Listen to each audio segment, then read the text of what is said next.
नमस्कार, super prime time में आपका स्वागत है। आपके साथ मैं हूं Sumera Khan. Super prime time में हम आपको दिखाएंगे देश दुनिया की हर बड़ी और अहम खबर, वर्ल्ड एक्सक्लूसिव और explosive news stories, world breaking news. शुरुआत करते हैं इस वक्त की ब्रेकिंग न्यूज के साथ। यमन में हूती के ठिकानों पर हमले हुए हैं। यमन में 30 से अधिक जगहों पर धमाके हुए हैं। अमेरिका और इजराइल की वायुसेना ने प्रहार किया है। हूती के खिलाफ बड़े अभियान की शुरुआत कर दी गई है। सना में हिज़याज पावर स्टेशन पर हमला किया गया है। इस हमले के तहत 9 जनवरी को अमेरिका के नवनिर्वाचित राष्ट्रपति ट्रंप ने यह बयान दिया था कि यूक्रेन युद्ध जल्द खत्म होने वाला है, लेकिन धरती पर नए युद्ध के आसार बढ़ रहे हैं, जिसका एपिसेंटर ग्रीनलैंड बन सकता है। दक्षिण अमेरिका का पनामा बन सकता है। क्या ट्रंप और पुतिन के बीच कोई सीक्रेट डील होने वाली है? सुपर पावर के बीच वैसा ही परसेंटेज समझौता होने वाला है जैसा 1944 में रूस और ब्रिटेन के बीच हुआ था? क्या एक बार फिर वैसी संधि होने वाली है जिससे रोमन साम्राज्य का अंत हुआ? क्या इस बार ईयू का अंत होने जा रहा है? रूस अमेरिका के बीच जो हो रहा है, क्या वो धरती को 2 हिस्सों में बांट देगा?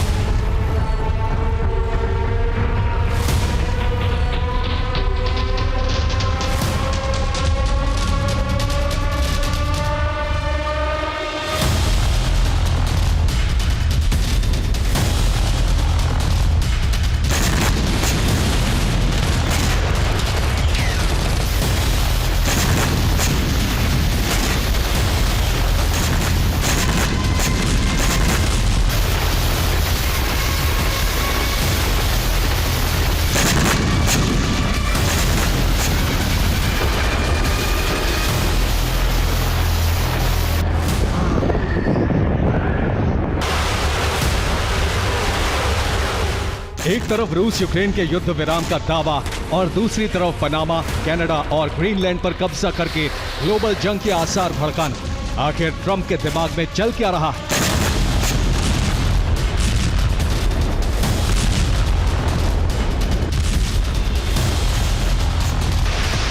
अमेरिका में ट्रंप की वापसी से यूक्रेन युद्ध विराम निश्चित माना जा रहा है। ये खुद अमेरिका के सहयोगी मान रहे हैं।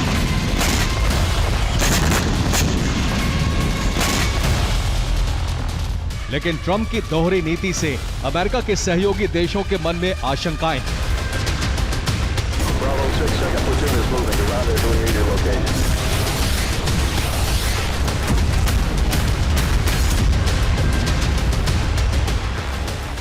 अमेरिका के प्रति उनके मन में भरोसा घट रहा है। इसकी 2 बड़ी वजह हैं, जिसे इस रिपोर्ट में विस्तार से जानेंगे।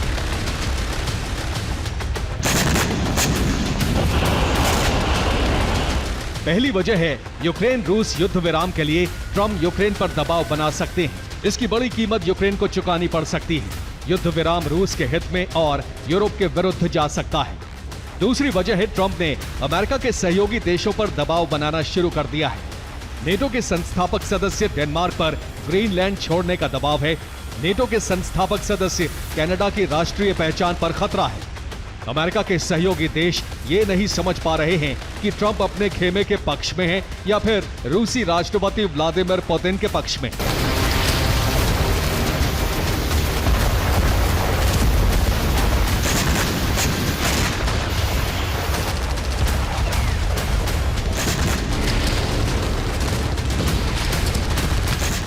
रूस यूक्रेन युद्ध विराम पर बहुत तेजी से घटनाक्रम आकार ले रहे हैं। 9 जनवरी को नवनिर्वाचित राष्ट्रपति डोनाल्ड ट्रंप ने कहा है, पुतिन मिलना चाहते हैं, हम इसकी तैयारी कर रहे हैं, युद्ध जल्द खत्म होना चाहिए, इसमें भीषण रक्तपात हो रहा है। 9 जनवरी को जब ट्रंप ने यह बयान दिया, उससे कुछ ही घंटे पहले अमेरिका के वर्तमान रक्षा मंत्री लॉयड ऑस्टिन ने जर्मनी के रेस्टेन में यूक्रेन डिफेंस कॉन्टैक्ट ग्रुप यानी उन देशों की बैठक बुलाई जो यूक्रेन को समर्थन जारी रखना चाहते हैं। इस बैठक के बाद ब्रिटेन के विदेश मंत्री डेविड लेमी ने बड़ा बयान दिया। लेमी ने कहा है कि ट्रंप की वापसी के कुछ ही हफ्तों बाद यूक्रेन रूस का शांति समझौता हो सकता है। ये समझौता ईस्टर तक यानी अप्रैल के अंत तक हो सकता है। आशंका है कि यूक्रेन को इस समझौते में बड़ी कीमत चुकानी होगी।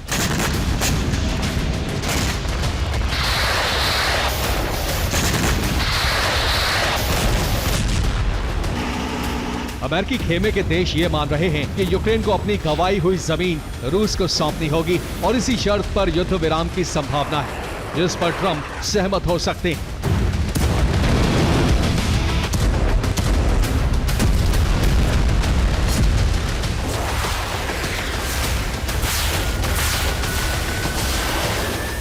पुतिन सेना रहित यूक्रेन को रूस की राष्ट्रीय सुरक्षा के लिए जरूरी मानते हैं, जबकि ट्रंप अपनी राष्ट्रीय सुरक्षा के लिए ग्रीनलैंड को जरूरी मानते हैं। पुतिन यूक्रेन की जमीन पर कब्जा चाहते हैं, जबकि ट्रंप ग्रीनलैंड पर कब्जा चाहते हैं। ट्रंप यूक्रेन पर रूसी कब्जे पर सहमत हो सकते हैं और पुतिन ग्रीनलैंड पर अमेरिकी कब्जा होने पर मौन साधे रहेंगे।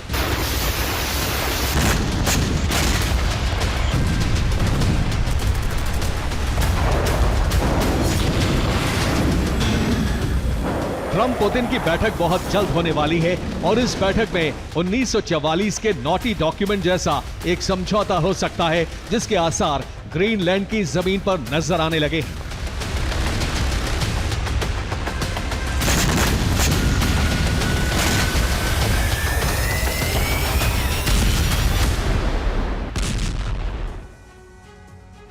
डेनमार्क से ग्रीनलैंड लेने का ऐलान करने के बाद ट्रंप की वापसी से पहले ही अमेरिकी सेना ने ग्रीनलैंड के पितुफिक एयरबेस पर बड़ी तैयारी शुरू कर दी है। इस एयरबेस पर F-35 फाइटर जेट को लैंड कराने के लिए रनवे बड़ा किया जा रहा है और जरूरी इंफ्रास्ट्रक्चर विकसित किया जा रहा है। इसके साथ ही नेटो के इस एयरबेस पर न्यूक्लियर वेपन स्टोरेज तैयार किए जा रहे हैं। रिपोर्ट है कि यहाँ $5 बिलियन का रडार सिस्टम लगाया जा रहा है।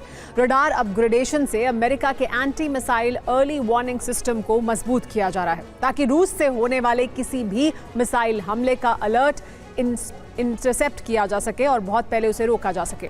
आर्कटिक क्षेत्र में अमेरिका के इस एयरबेस पर भविष्य में मिसाइल तैनाती भी की जाएगी।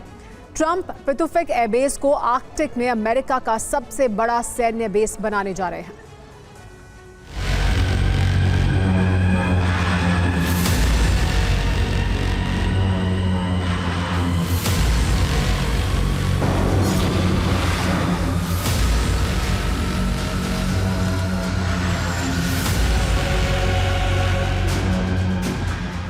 एक नवंबर 2023 को अमेरिका के नेशनल डिफेंस ऑथराइजेशन ने चिंता जताई थी कि आर्कटिक क्षेत्र में अमेरिका का प्रभाव घटता जा रहा है और आने वाले समय में यूरोप से जुड़े हितों के लिए यह खतरनाक होगा।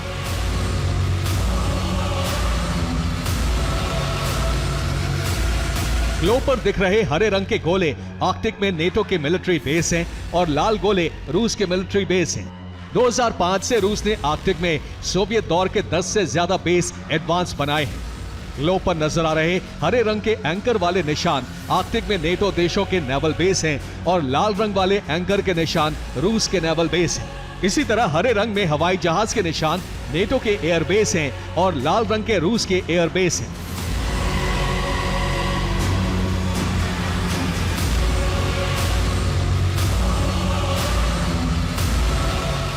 ट्रंप ने आर्कटिक में अपना प्रभाव बढ़ाने के लिए ग्रीनलैंड को चुना है, क्योंकि ग्रीनलैंड सिर्फ सामरिक ही नहीं, गैस, तेल और खनिज के लिए भी बहुत अहम है। ग्रीनलैंड पर ट्रंप के रुख को देखते हुए क्रेमलिन ने कहा है कि हम इस मामले पर नजर गड़ाए हैं, लेकिन सवाल यह है कि आखिर रूस मौन क्यों है? तो क्या एक बार फिर यूरोप में इतिहास खुद को दोहराने वाला है? क्या ट्रंप और पुतिन के बीच Churchill Stalin naughty document secret deal होने वाली है, या एक बार फिर यूरोप में पीस ऑफ वेस्टफेलिया डील होने वाली है?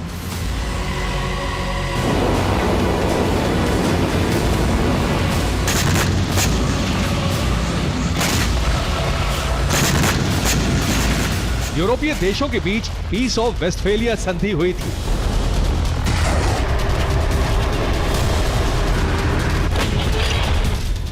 (1618) से 1648 तक यूरोप में 30 साल तक युद्ध चला। रूस यूक्रेन के युद्ध को 3 साल होने वाले हैं। तब कैथोलिक लीग के फ्रांस, स्पेन और प्रोटेस्टेंट यूनियन डेनमार्क, नॉर्वे और स्वीडन के बीच युद्ध हुआ था। अब अमेरिका, यूक्रेन और रूस के बीच युद्ध हो रहा है। पीस ऑफ वेस्टफेलिया संधि से रोमन साम्राज्य का प्रभाव खत्म हो गया। ट्रंप पुतिन की संधि से ईयू का प्रभाव खत्म हो सकता है।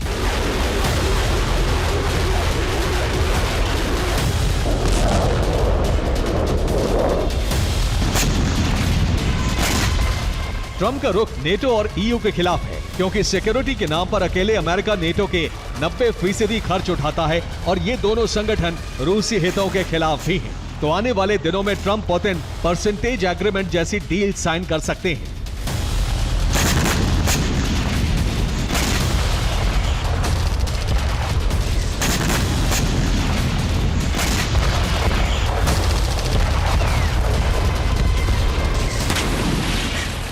ये रूस और ब्रिटेन के बीच हुआ परसेंटेज एग्रीमेंट का दस्तावेज है, जिसे ब्रिटेन के तत्कालीन प्रधानमंत्री विंस्टन चर्चिल ने अपने हाथ से लिखा था।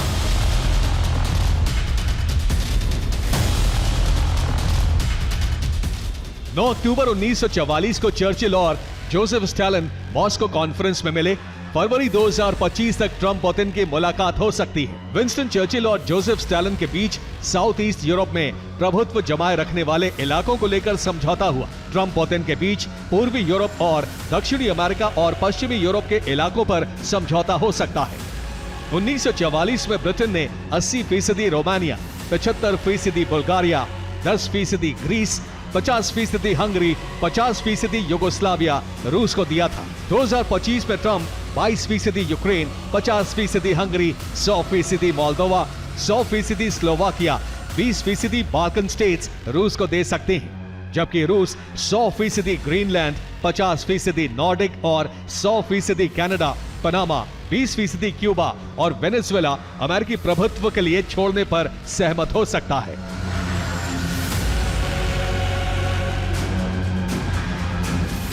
उन्नीस के परसेंटेज समझौते को नॉटी डॉक्यूमेंट कहा गया था। तब अमेरिका को इसकी भनक नहीं होने दी गई थी। अब फिर रूस के साथ ये समझौता हो सकता है, लेकिन इस बार समझौता करने वाले ट्रम्प होंगे और यूरोप को इसकी भनक लगने लगी है। Bureau report, TV9 Bharatvarsh. इस वक्त की बड़ी खबर, रूस के क्रास्नोदर में ड्रोन से हमला हुआ है। निशाने पर रूसी आर्टिलरी ब्रिगेड थी। क्रास्नोदर क्राय के एयरबेस पर यह धमाका हुआ।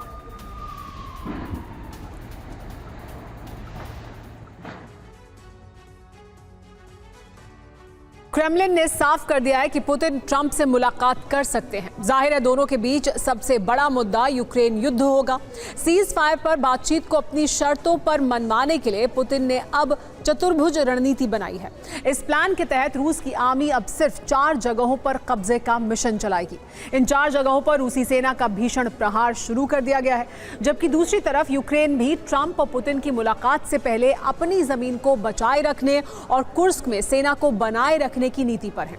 यूक्रेन ने कुर्स्क में पलटवार करने के साथ एक बार फिर रूसी जमीन पर हमले किए हैं।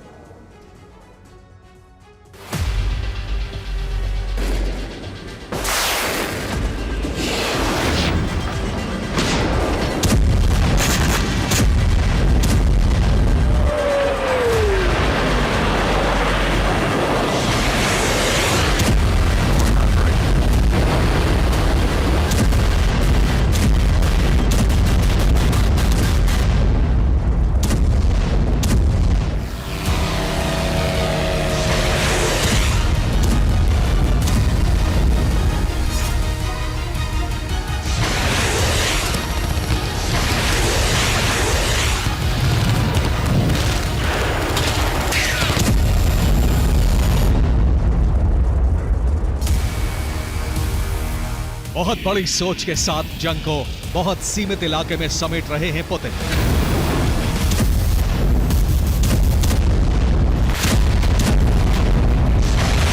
संपूर्ण यूक्रेन पर कब्जे की जगह अब कुछ इलाकों को चुना गया जिन पर कब्जे का असर बहुत बड़ा होने वाला है।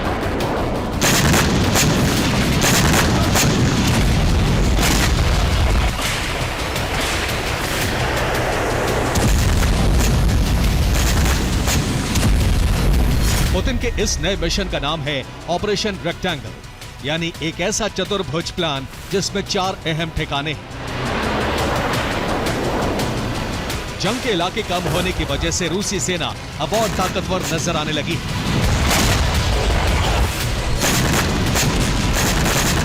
रूसी सेना को अब सिर्फ 4 इलाकों पर फोकस करना है और यही वजह है कि पुतिन ने जिन इलाकों को चुना है वहां लगातार प्रहार हो रहे हैं।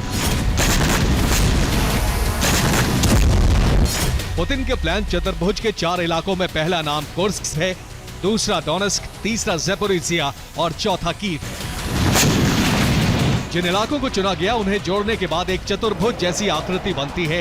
यही वजह है कि इस मिशन का नाम रेक्टेंगल है।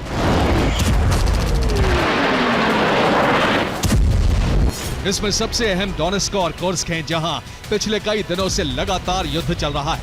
यूक्रेनी फौज मुकाबले में बने रहने की कोशिश में है।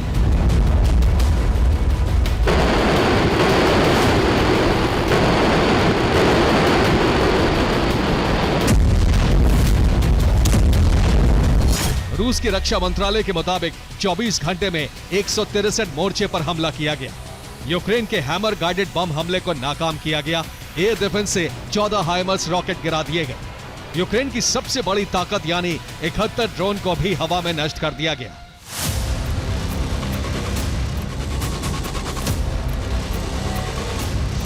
रूस की इस कामयाबी की वजह है एयर डिफेंस की तैनाती। कुर्स्क से लेकर डोनेस्क तक में रूस के एयर डिफेंस पहुंचा दिए गए हैं और तैनाती को दुगना कर दिया गया है, क्योंकि रूस अब सिर्फ हमले नहीं बल्कि अब अपनी डिफेंस लाइन को भी मजबूत कर रहा है। लेकिन इन सबके बीच यूक्रेन के ड्रोन की वजह से भी फिर रूसी जमीन धड़क रही है।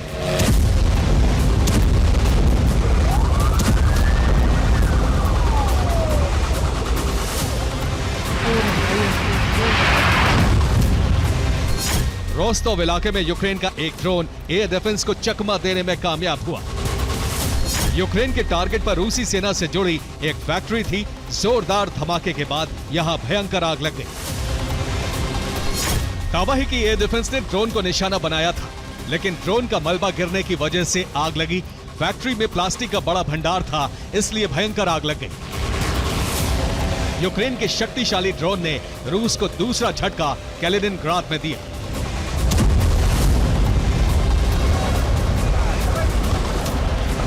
यूक्रेन ने एक बार फिर अपने लॉन्ग रेंज ड्रोन का इस्तेमाल किया और यूक्रेनी ड्रोन के धमाके से लेनिनग्राद प्रांत में एक फैक्ट्री में आग लग गई।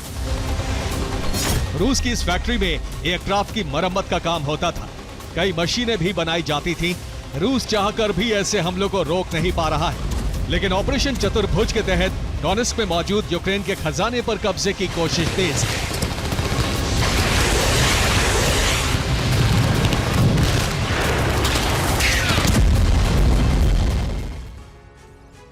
कुर्स्क और डोनेस्क में यूक्रेन की हार का खतरा बढ़ता जा रहा है। डोनेस्क में फिलहाल 3 इलाकों पर रूसी सेना कब्जे की कोशिश में है। रूस की आर्मी कोस्तियान-तिनिवका पर नियंत्रण की कोशिश में है, जबकि ध्रुजिवका और क्रामातोर्स्क से यूक्रेनी फौज काफी पीछे चली गई है। यूक्रेन के इन इलाकों पर कब्जे की सबसे बड़ी वजह है यहां मौजूद खनिज का भंडार। डोनेस्क के इन तीनों इलाकों में आयरन और लोह अयस्क का भंडार है, जिससे लोहा और स्टील का प्रोडक्शन होता है। रूस यूक्रेन के स्टील उद्योग पर कब्जे की कोशिश में है। कुर्स्क में भी रूसी सेना लगातार हमले कर रही है। कुर्स्क में यूक्रेनी सेना के 7 कैंप को तबाह कर दिया गया है। रूस के इस हमले में यूक्रेन के 23 सैन्य वाहन जल गए हैं, जबकि 43 यूक्रेनी सैनिकों की मौत भी हो गई है।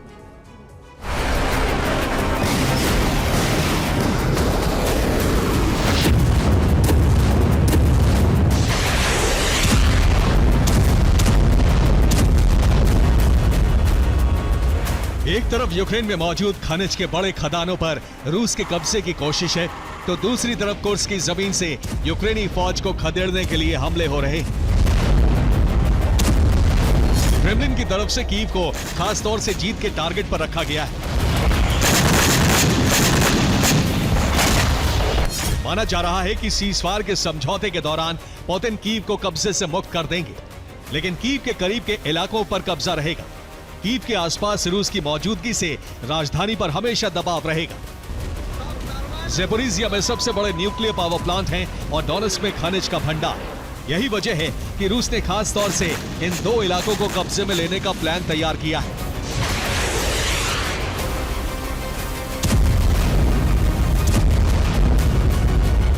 कुर्स्क में यूक्रेनी सेना लगातार पलटवार कर रही है। 6 बार यूक्रेनी सेना को हमलों में कामयाबी मिली है। यूक्रेनी सेना ने रूस के 50 सैन्य वाहन नष्ट करने का दावा किया है। रूस के 45 सैनिकों की मौत की खबर है, जबकि 53 सैनिक जख्मी हो गए। यूक्रेनी सेना के प्लान के मुताबिक कुर्स्क की जमीन को किसी भी कीमत पर छोड़ा नहीं जाएगा।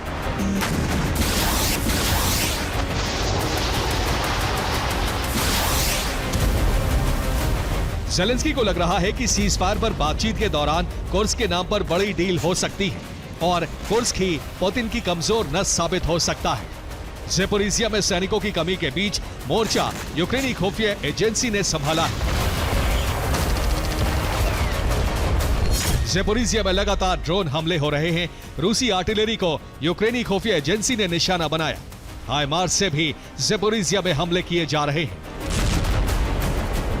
फिलहाल पुतिन और ट्रंप की मुलाकात से पहले दोनों देश खुद को मजबूत स्थिति में लाने में जुटे हैं। ट्रंप क्या करने वाले हैं, इस संशय के बीच नेटो और ईयू से यूक्रेन को पूरी मदद का भरोसा मिल चुका है। यूक्रेन में जल्द हथियारों का जखीरा पहुंचने वाला है और यूक्रेन एक बार फिर हौसले के साथ युद्ध में जोरदार तरीके से वापसी की कोशिश करेगा। Bureau report, TV9 Bharat.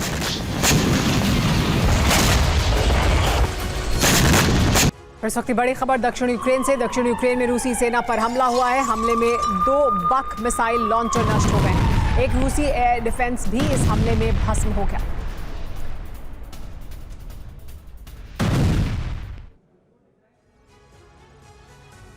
रूस यूक्रेन की जंग में अब रणनीतिक दृश्य बदल रहा है। पुतिन युद्ध विराम की दिशा में आगे बढ़ रहे हैं, जिसमें ट्रंप का अहम रोल होगा और इसके संकेत खुद ट्रंप ने दिए हैं।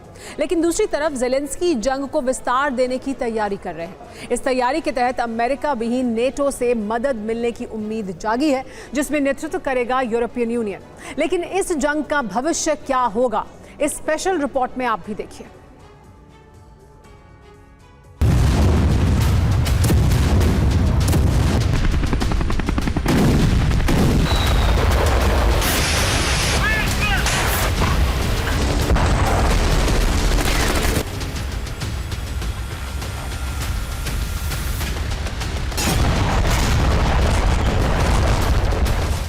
ट्रंप पुतिन का प्लान, जल्द करेंगे युद्ध विराम। लेकिन ज़ेलेंस्की को नहीं मंजूर सवार नए संगठन का फितूर।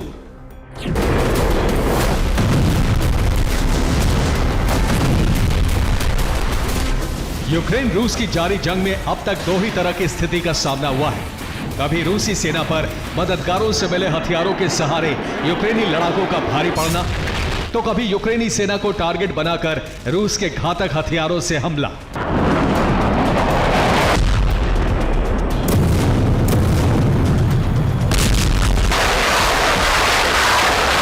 इन दोनों स्थिति में बदलाव अगर कहीं देखा, वो था सिर्फ रणनीति में। कभी पूर्वी और दक्षिणी यूक्रेन में रूस ने कब्जे के लिए तबाही की तस्वीर गढ़ी, तो कभी कीव को टारगेट कर लिया। ज़ेलेंस्की ने भी रणनीति बदलाव में बाइडेन के ब्लूप्रिंट को धरातल पर उतारकर कुर्स्क को निशाना बनाया।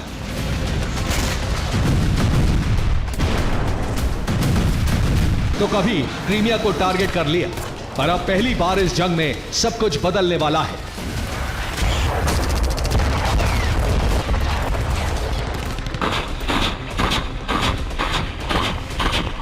ट्रंप सत्ता में आएंगे, समीकरण बदल जाएंगे। यूक्रेन के मोर्चे पर जो संकेत मिल रहे हैं वो चौंका रहे हैं। ये संकेत है यूक्रेन की जंग में अब तक सबसे बड़े सहयोगी के तौर पर काम करने वाले अमेरिका के फैसले में बदलाव, जिसकी पृष्ठभूमि में मुख्य किरदार होंगे प्रेसिडेंट ट्रंप, जो अपने निर्वाचन से पहले ही यूक्रेन में युद्ध विराम के पक्ष में हैं और शपथ ग्रहण से पहले ही वो इस दिशा में कदम बढ़ा रहे हैं, जिसका खुलासा खुद फ्लोरिडा में अपने निवास पर किया। रिपब्लिकन गवर्नर्स की बैठक से पहले उन्होंने कहा कि बाइडेन का कीव को बिना शर्त सहायता देना ठीक नहीं है। मैं रूसी प्रेसिडेंट पुतिन से मिलना चाहता हूं, इस संबंध में हम संपर्क स्थापित कर रहे हैं। हालांकि यह बैठक कब होगी इसका खुलासा उन्होंने नहीं किया है। तो वहीं दूसरी तरफ क्रेमलिन ने भी इस संबंध में कोई जानकारी न मिलने की बात कही है। लेकिन ट्रंप के इस बयान से साफ तौर पर जाहिर होता है कि वो यूक्रेन रूस के युद्ध में शांति स्थापना के पक्षधर हैं, जिसका प्रस्ताव उनकी टीम तैयार भी कर चुकी है। यही वजह है कि 20 जनवरी को अंतिम मियाद मानकर रूस और यूक्रेन की रणनीति ज्यादा से ज्यादा क्षेत्र पर कब्जे की थी।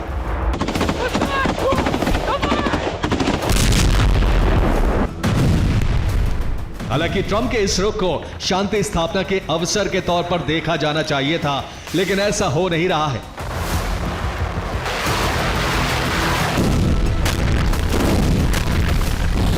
इस जंग को विस्तार देने की तैयारी नए सिरे से शुरू हो चुकी है और इस तैयारी में पुतिन नहीं ज़ेलेंस्की एक अहम किरदार बनकर उभर रहे हैं। अमेरिका के बिना भी जंग लड़ने का मन बना चुके हैं और यह मन उन्होंने इसलिए बनाया है क्योंकि ट्रंप की नीति बाइडेन से बिल्कुल अलग है। दरअसल ट्रंप ने नेटो देशों से रक्षा अनुदान ज्यादा देने को कहा है।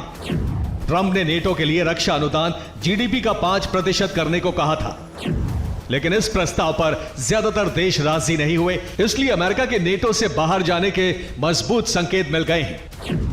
इसका दूसरा मतलब यह है कि यूक्रेन के मददगार के तौर पर नेटो तो होगा, लेकिन अमेरिका नहीं।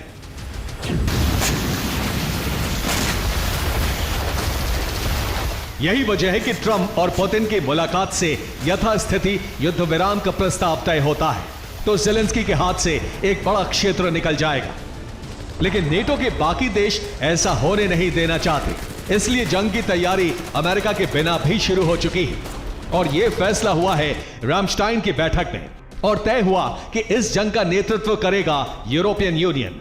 और इसकी पुष्टि करती है ट्रंप के सत्ता में आने से पहले बाइडेन प्रशासन की तरफ से जारी हुई यूक्रेन के लिए मदद,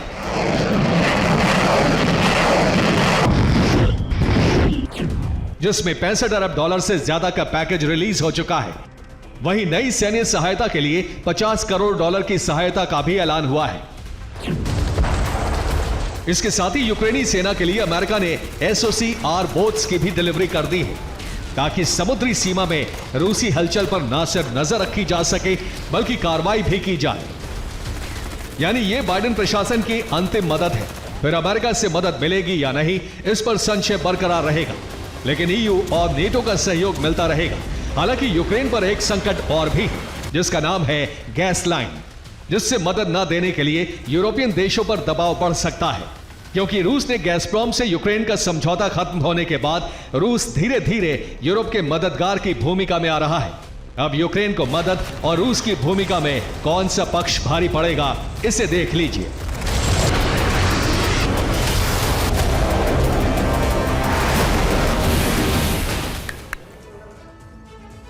ट्रंप शासन में अमेरिका के बिना युद्ध की तैयारी के संकेत कीव की रणनीति से मिले हैं, जिसके तहत यूरोपियन यूनियन यूक्रेन को समर्थन देने वाले देशों का नेतृत्व करेगा। वहीं इटली यूक्रेन को समर्थन देने वाले देशों के सम्मेलन की तैयारी कर रहा है। इधर नॉर्वे ने 9 जनवरी को सैन्य सहायता के लिए $2 अरब का पैकेज दे दिया है। कनाडा ने भी यूक्रेन के लिए $30.5 करोड़ का पैकेज देने का ऐलान कर दिया है और ब्रिटेन ने UAV की खरीद के लिए $50.5 करोड़ का पैकेज दे दिया है, जिससे 30,000 ड्रोन यूक्रेन को मिलेंगे। लेकिन सवाल यह है कि क्या ऐसी ही मदद आगे भी जारी रह सकती है, क्योंकि रूस के पास गैस जैसा रणनीतिक हथियार है जो रूस से यूक्रेन होते हुए रोमानिया और बुल्गारिया तक पहुंचती थी। इसी रूट से गैस हंगरी, स्लोवाकिया, चेक और जर्मनी के मैगजीन से यूरोप में रिलीज होती थी, लेकिन यूक्रेन ने ही इसे अब रुकवा दिया है और यूरोप को गैस से जीतने का मौका पुतिन को दे दिया है, जिसे पुतिन अब भुनाने भी लगे हैं, क्योंकि रूस से काला सागर के रास्ते तुर्की स्ट्रीम के जरिए गैस तुर्की तक पहुंचती है। इसी स्ट्रीम को दूसरे भाग में बांटकर पुतिन बुल्गारिया, सर्बिया और हंगरी तक साउथ स्ट्रीम बना रहे हैं, जो यूरोप तक गैस सप्लाई आसान कर देगा।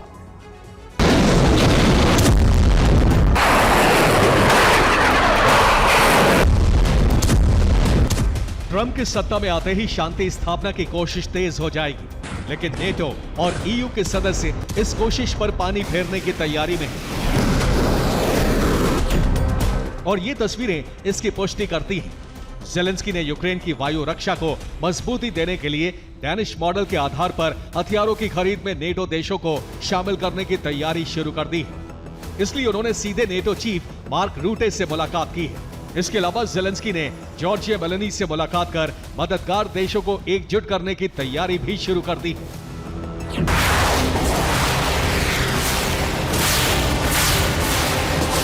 और ज़ेलेंस्की की इस कोशिश को समर्थन भी मिल रहा है, लेकिन जंग जिस दिशा में जा रही है वहां न सिर्फ ज़ेलेंस्की के मददगारों पर युद्ध का संकट मंडरा रहा है, बल्कि घरेलू मोर्चे पर भी यूरोपियन मददगारों के सामने मुश्किल खड़ी हो गई है।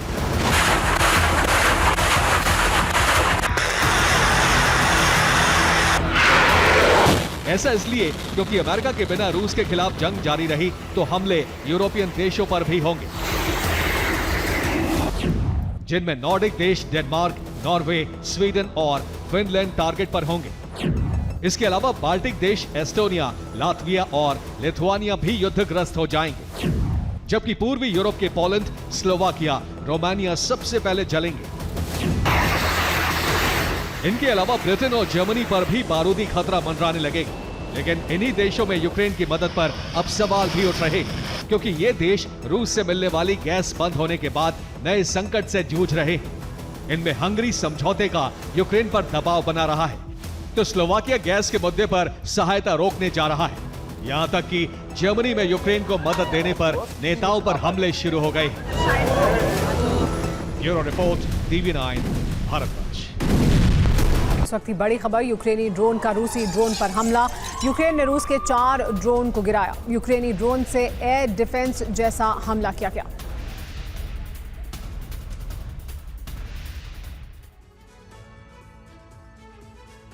ट्रंप के करीबी सलाहकार और अमेरिका के पूर्व विदेश मंत्री माइक पोम्पियो ने बताया है कि 20 जनवरी को शपथ लेने के तुरंत बाद ट्रंप क्या करने वाले हैं।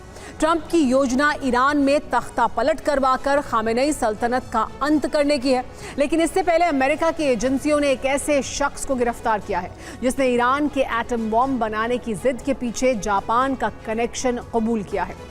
ईरान तेजी से सिर्फ एटम बम बनाने की ओर ही आगे नहीं बढ़ रहा, वो बड़ी जंग की तैयारी भी कर रहा है। IRGC ने अमेरिका के जेट्स और बंकर बस्टर बॉम्ब को नाकाम करने के लिए खास हथियार बनाए हैं। इस रिपोर्ट में देखिए खामेनेई शासन का अंत करने वाली ट्रंप की शपथ और ईरान का शक्ति प्रदर्शन।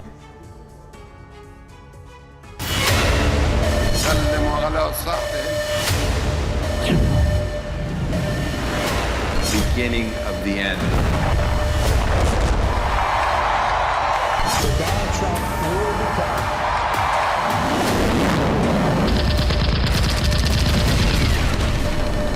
Iran today, they can see it too. The regime.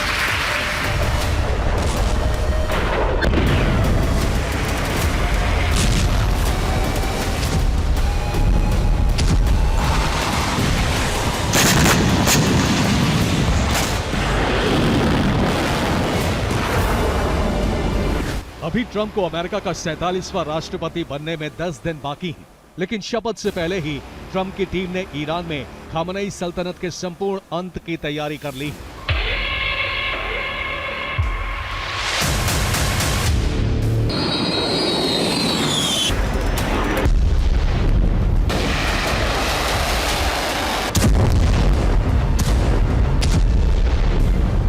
Trump के पिछले कार्यकाल के दौरान अमेरिका की खुफिया एजेंसी CIA के डायरेक्टर और फिर विदेश मंत्री रहे माइक पोम्पियो ने एकदम स्पष्ट शब्दों में बताया है कि अमेरिका का राष्ट्रपति बनते ही ट्रंप ईरान के साथ क्या करने वाले हैं। ट्रंप के करीबी सलाहकार माइक पोम्पियो ने साफ साफ कह दिया है कि ईरान में खामेनेई की सत्ता का अंत होने वाला है और ये बहुत तेजी से होगा। तो क्या युद्ध को रोकने के पक्ष में खड़े दिखने वाले ट्रंप अमेरिका का राष्ट्रपति बनते ही ईरान पर सीधा हमला करने का आदेश देने वाले हैं? ये सवाल इसलिए क्योंकि पेरिस में हुए ईरान के लोकतंत्र समर्थक सम्मेलन में माइक पोम्पियो ने कहा है कि ट्रंप के इस कार्यकाल का सबसे बड़ा ऑपरेशन ईरान से खामेनेई की सल्तनत को खत्म करना होगा। माइक पोम्पियो ने ट्रंप काल में खामेनेई के अंत की भविष्यवाणी की है, तो दूसरी तरफ ईरान ने जंगी तैयारी और तेज कर दी।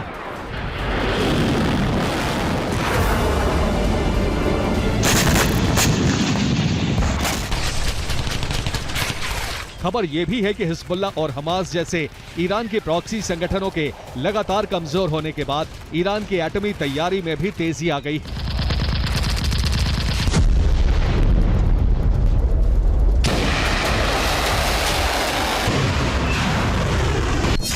एक खुफिया रिपोर्ट यह भी आई है कि खामेनेई की सरकार ने एटम बम बनाने के लिए जापान के तस्करों को यूरेनियम की सप्लाई के काम पर लगा रखा है। अमेरिकी एजेंट्स ने ईरान को परमाणु हथियार बनाने में मदद के लिए यूरेनियम की तस्करी करने के आरोप में एक जापानी तस्कर को गिरफ्तार किया है। यानी ईरान की खामेनेई सरकार जल्द से जल्द एटम बम बनाने के लिए अंतर्राष्ट्रीय अपराधियों और तस्करों से डील कर रही है। खामेनेई की सल्तनत को मटिया मेट कर देने वाली अमेरिका की धमकी के बाद ईरान ने जंग के लिए नए हथियार दिखाए हैं।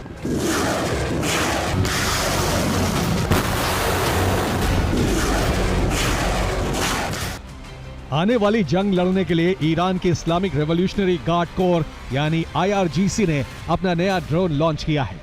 IRGC ने इस नए ड्रोन का नाम रेजवान रखा है। ईरान का दावा है कि नए रेजवान ड्रोन की रेंज 20 किलोमीटर तक है और ये ड्रोन 20 मिनट तक हवा में उड़ान भर सकता है। अमेरिका और इजराइल के निशाने पर ईरान के परमाणु केंद्र हैं, इसलिए रेजवान ड्रोन को IRGC ग्राउंड फोर्स के लिए इस तरह डिजाइन किया गया है जिससे पहाड़ियों और दुर्गम इलाकों में सुरक्षा की जा सके। माइक पॉम्पियो की धमकी के तुरंत बाद खमेनी की personal army Islamic revolutionary guard core ने सीधी जंग लड़ने की तैयारियां शुरू कर दी हैं।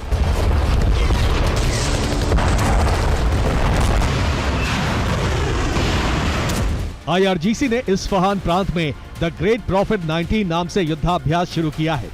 यहां से ईरान का नतांज परमाणु बेस बहुत दूर नहीं है।